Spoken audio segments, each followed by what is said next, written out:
Now that we understand all the workspaces and custom palettes and all the brushes that are included in the custom palettes, I have them all available to me.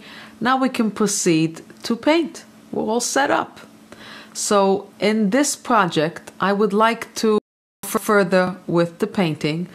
I taught you how to use the grainy water, and we learned blending, and the grainy water is how we start the painting, the underpainting. And I just wanted to pull out the image, and that's why I put a white border. And the reason that I want to pull out the image is because I want to invite the viewer into the painting. And if I just leave it like this, straight and flat, it just stops them right there. But when I pull the painting outwards, out of the boundaries, you're giving depth into your painting. So up here I'm in Phase Workspace, and I have my toolbox. This is my layout. And this is my typical toolbox here that I use just for my basic paintings. I have in here my grainy water, which is what I blend everything down with first for starters. I have here my Norman Rockwell.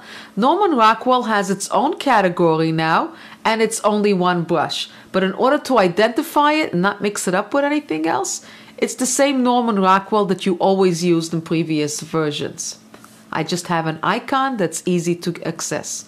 I have my clone brush here, my soft cloner, in case I need to clone in any information from any other versions. And I have now here my Impressionistic Blender, which has its own category now in 10. I created it, and it is a picture of, the icon is from Monet, a famous Monet, which was the father of all Impressionism. And we'll talk about that in another chapter.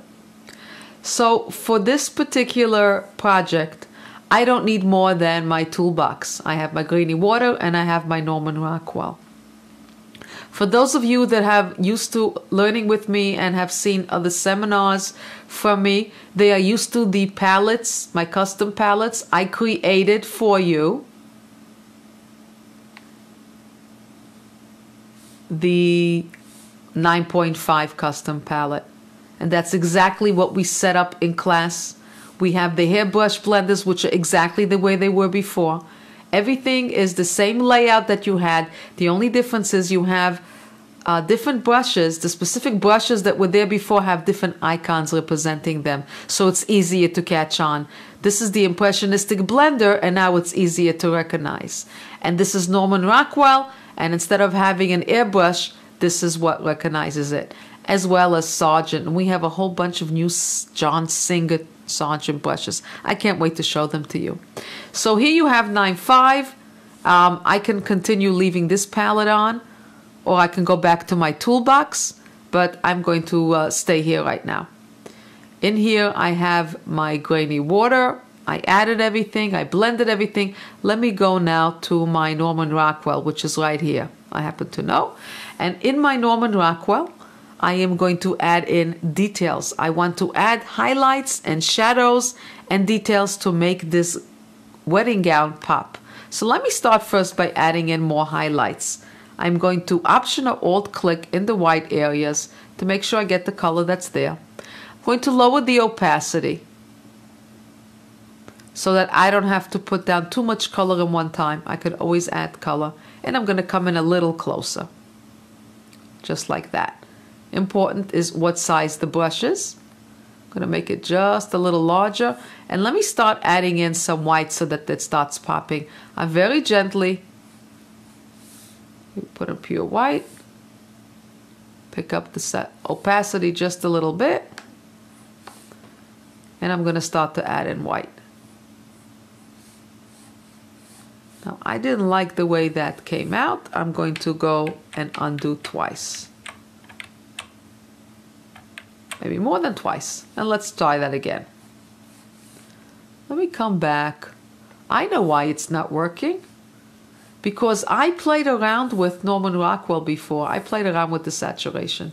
And I see that I'm putting down color and it's not giving me the response that I'm used to. Now, I'm not going to take this out of the DVD because I want you to see how when you have and you play around with your values here, you'll wind up making mistakes. And this is how we work through a troubleshoot.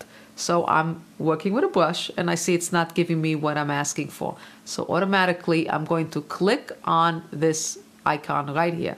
And I brought back my Norman Rockwell the way I know it should be. The opacity is 100%, the resaturation is 100%. But let me undo all the brush strokes that I entered here.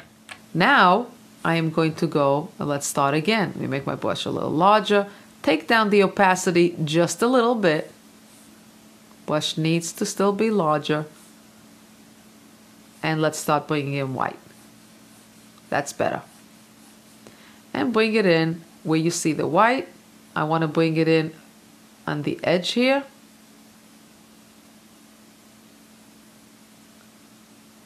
Now, if I brought in too much white, and let me collapse one of these here so you can see that I'm on a separate layer painting. We'll pick up on the line color. I can always come back with my eraser. And my eraser is in my toolbox. There it is, right there. I can erase down just a little bit of it without erasing everything. If I gently erase down at a lower opacity, it'll leave most of the white there. And I can always come back with more and not have to take it all away. Because if I'm going to erase everything, I'm going to wind up erasing everything all the way down. Actually, I'm on a separate layer. I could actually go and erase everything. But if I were to come down here and erase, it would erase down to the background layer. So let's do that again. Let me come in with my white.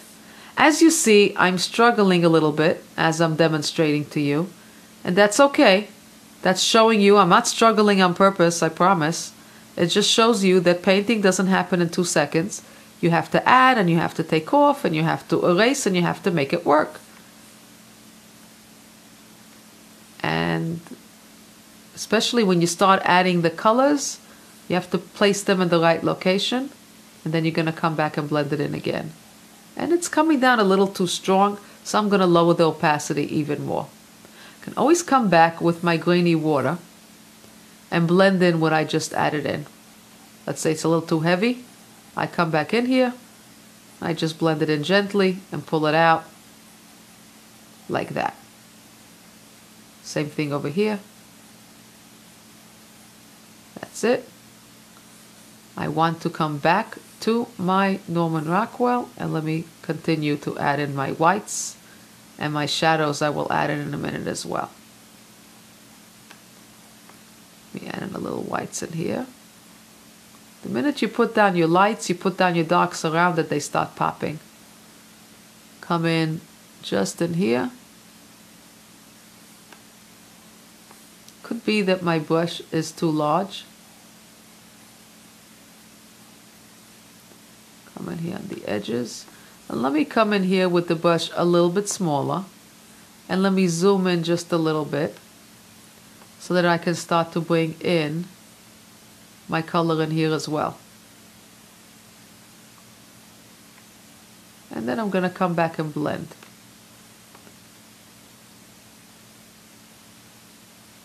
And I'm going to go very slowly in here just to make that pop.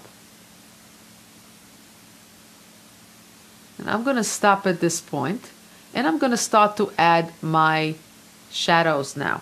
And I'm going to Option or Alt click just to pick up my shadow color. And back away. Come down a little bit more. And do the same thing that I did with my highlights. Same brush, Norman Rockwell. Low opacity. Get it to the right size. And start adding in your shadows.